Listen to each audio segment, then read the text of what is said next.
riding bicycles on it. So that's like when you travel a lot with my work, you're usually depressed when you arrive in lots of cities around the world.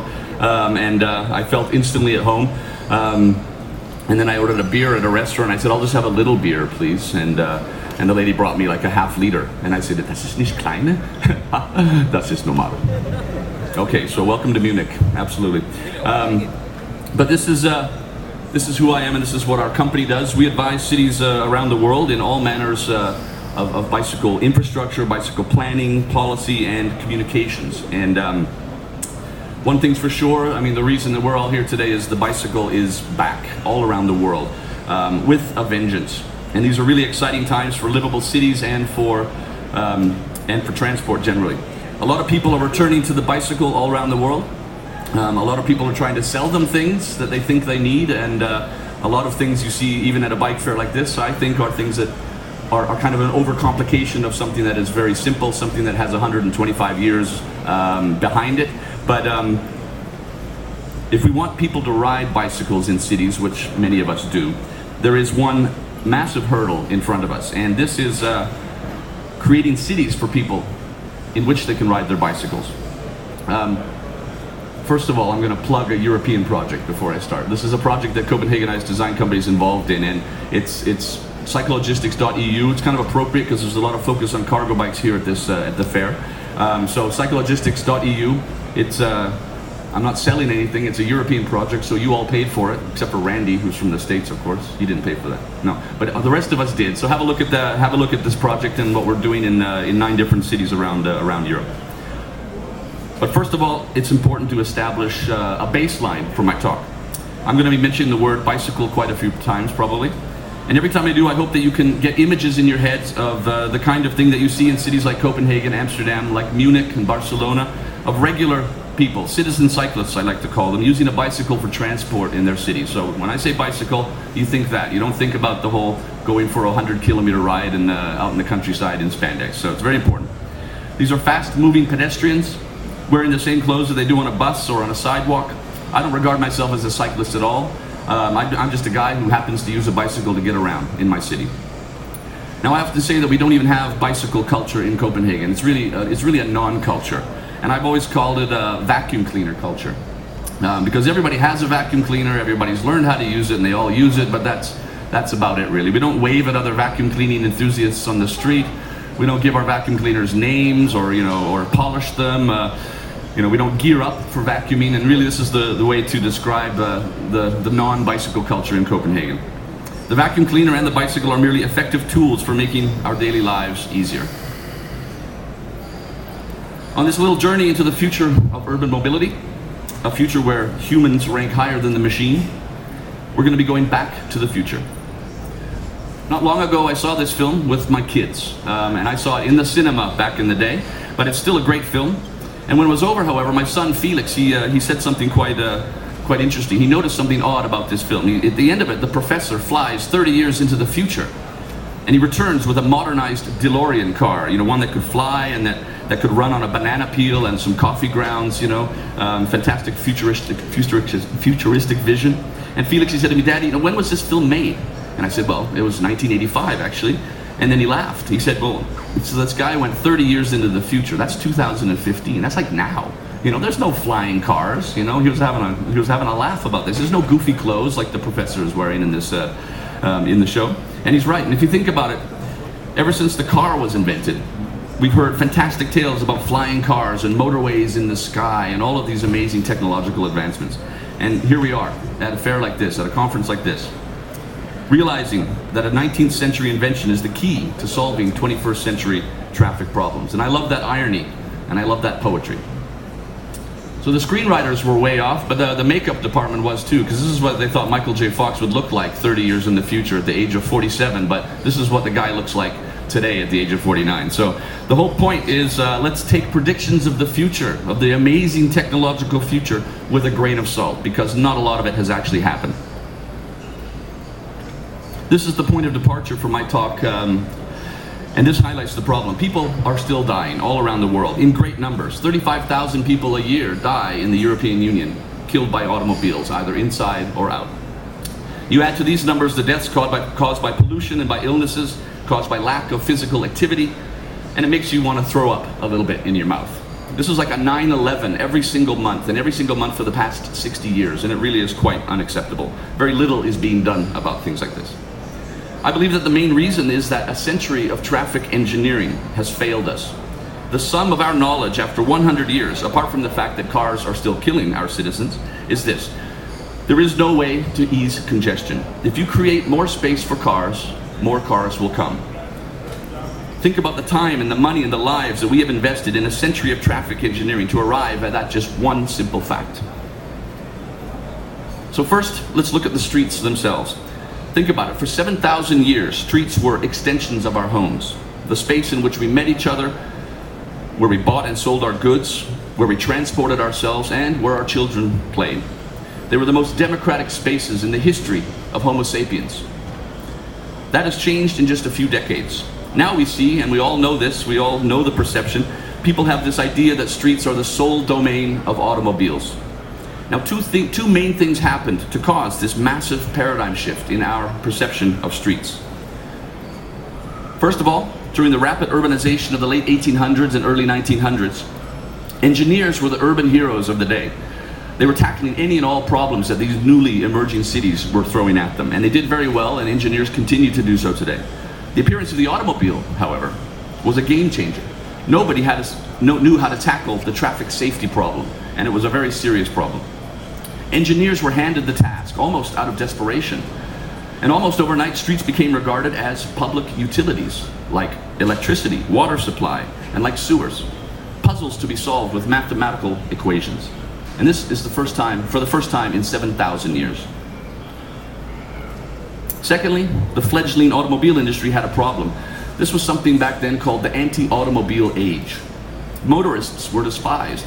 Cars were hated in cities. You killed a kid on the streets with your car and you could almost be lynched out of the automobile. The automobile industry knew that they needed to fix this massive problem. They needed to sell their shiny new products. And they started using techniques like spin, marketing, and good old-fashioned ridicule to start changing people's perceptions about cars and about the streets. They started campaigns for what they called jaywalking, when you cross the street in the middle of the block. This is a word that they had basically invented to make fun of people who weren't going up to the crosswalks that they had also been involved with designing. They had Boy Scouts handing out flyers to these people.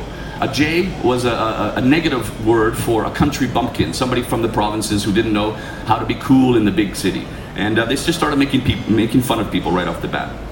So this is a 7,000-year-old habit, crossing the street to get to the shop on the other side, and all of a sudden it was deemed inappropriate and rather ridiculous in cities. Nobody who lives in a city likes to be old-fashioned. We like to feel like we have our finger on the pulse, and this was a very effective technique that they used. So pedestrians were herded up to the corners to use these newly designed things called crosswalks. Children were shepherded into these newly invented things called playgrounds. And soon the streets were clear of irritating, squishy objects, and the stage was set for the greatest paradigm shift in the history of our cities. If you look at it long and hard, we live in cities controlled by mathematical models. Many of them are bizarre and outdated mathematical models from the 1950s and 60s. And cost-benefit analyses and feasibility studies, statistics, numbers, data, a lot of data. I just sometimes think that it makes me feel like I'm a character in The Matrix, against my will. Cities around the world can't put in a single cycle track. They can't widen a sidewalk, traffic calm a neighborhood, lower the speed limits because it doesn't fit into the computer models down in the engineering department. So many really visionary ideas die on this doorstep. We need a way out of the matrix. Time is short. Urbanization, once again, is on the rise, more than ever before. We need to think differently. And now I screwed up my slides. Okay. Firstly, I have two ways for how we can modernize our cities and think differently about how we can remaster the urban landscape.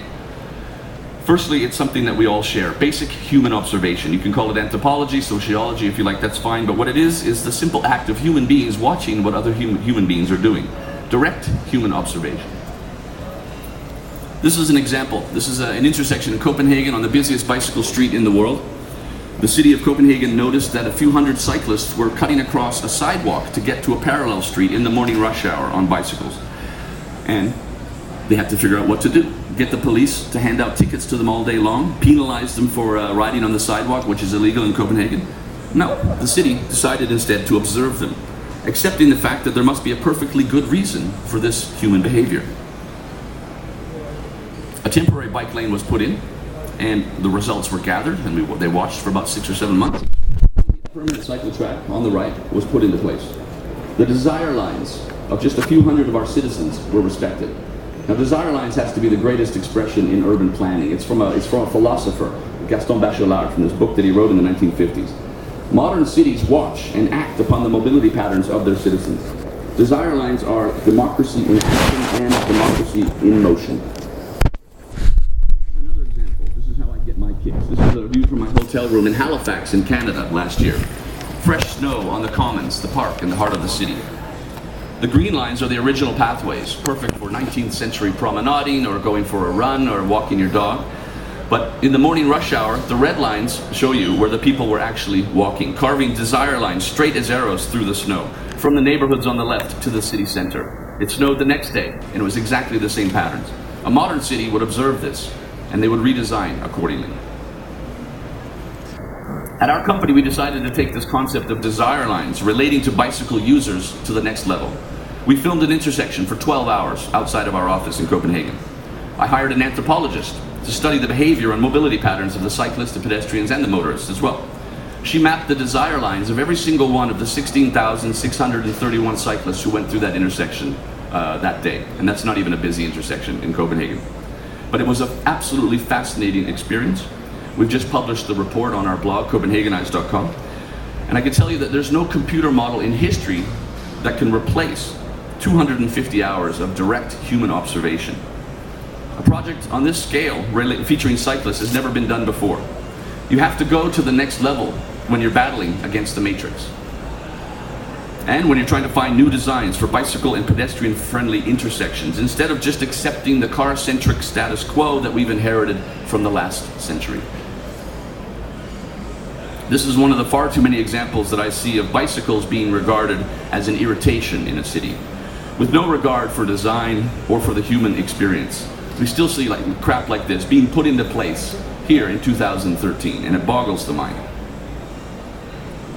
And this is an example of non-cyclists trying to fit bicycles into the matrix, putting bicycles like they do in many cities, especially in America, but also in Europe, on the left side of parked cars, in between the door zone and moving traffic. I mean, it fascinates me that this is still allowed to happen. And then, in America they gave us the Shero, this concept of the Shero, and I think this is the bastard child of bicycle infrastructure. There's a lot of best practice out there, and a lot of people aren't using it. But this is even from my own neighborhood in Copenhagen, in the city of Frederiksberg. The matrix there feels threatened. The city, like many other cities, actually advertise their incompetence or their ineptitude, or perhaps their unwillingness to respect the desire lines of the citizens. They put up stickers on the sidewalks all over my neighborhood, and it says cross at the intersection, with really helpful arrows pointing the way. But I've measured a lot of these, where the intersection actually is. It's 100 meters, in some spots it's 300 meters to the next intersection, and people just want to go across the street to the cafe. But the citizens, fortunately, are figuring it out. Somebody put lettering on the top of this sticker, and it says, "Frederiksberg loves cars more than it loves you." I find it very encouraging when the citizens start to realize that the matrix exists. There is hope.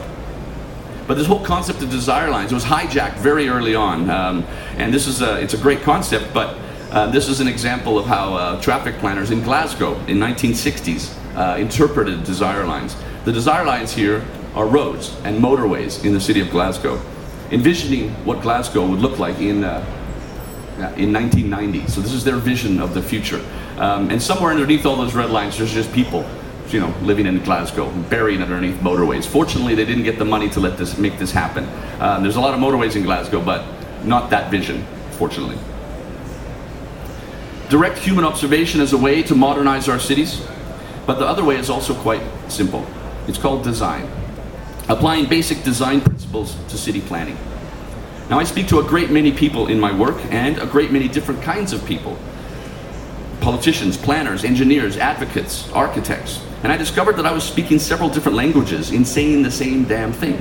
And I discovered that if I started using design metaphors when I was speaking to all of these different kinds of people, I was getting my points across much more effectively and efficiently. So how can design help. First of all, how does a designer work and think? A designer puts themselves in the mind of the end user of a product. That human being on the other end of the design process is everything to the designer. It's a human designing for a human. And that's a lot more than you can say for traffic engineering, which is really based on computer models and projections. Designers work with concepts like the 4 types of pleasure. Imagine, wherever you're all from, imagine bicycle infrastructure based on the 4 types of pleasure. I'm sure you can imagine that would be a pretty beautiful thing. Designing for bicycles and pedestrians, or really any aspect of a livable city, should be like designing for any other product. Toothbrushes, toasters, smartphones, or chairs, that most iconic design object. When you all came in here today, you found your seats and you sat down. You didn't have to interpret the chair you're sitting on. You didn't have to figure out how it worked or what the designer was trying to communicate to you when he designed the chair. You didn't have to worry about whether or not it was going to disappear from under you in the middle of my talk. You just sat your asses down on a chair. It was easy and intuitive. And again, imagine if riding a bicycle or walking in a city, any city in the world, was as easy and intuitive as that. I believe it's possible. We've all seen stuff like this, interpretations of the chair, and we can react to it individually. Oh, it's a shopping trolley, but it's a chair. Oh, it's an octopus, but it's a chair. Okay, you can love it or you can hate it. It doesn't matter. The point is that none of us have 5 of these in our living rooms at home, right? If we're comparing chair design with bicycle infrastructure, maybe whatever city you're from looks like this. There's bits and pieces of infrastructure, it doesn't really connect very well. There's a lot of sharp edges, but the guy's showing us that technically we can use it, but the point is we don't have 6 of these around our dining room table. All people want is a chair, a functional, elegant, hopefully, and sensible chair. Good design can be powerful if we let it be. It can also be very seductive. It can outgun price and performance. This kid, his name is Felix, this is my son. Now my kids in Copenhagen, they spend about 5 hours a year in a car. They simply don't have a relationship with this form of transport. And it's worth mentioning that, I don't rant against cars to my kids. They just simply don't enter our conversation, like vacuum cleaners. How often do we talk about vacuum cleaners? We just don't talk about cars at all because they're not a part of our lives. But we play a game on the Xbox, Felix and I, a car racing game. And you get to choose from all of the different brands of cars and all the the models that all the different brands had had. And while he was selecting cars, I noticed that he kept stopping. And he's going, oh, Daddy, cool car. And then he's looking, oh, Daddy, cool car. And he kept noticing which cars were cool. And then I started noticing that all the cars he were pointing at were cars like this. They were all pre-1975. A kid who has no relationship with automobiles at all could recognize cool car design, back when cars were designed cool. And some of these, the car at the top is actually my favorite car in the world, a BMW from, early 1970s and whatnot. So I thought it was amazing that this kid could recognize cool car design. He'd never mentioned it before.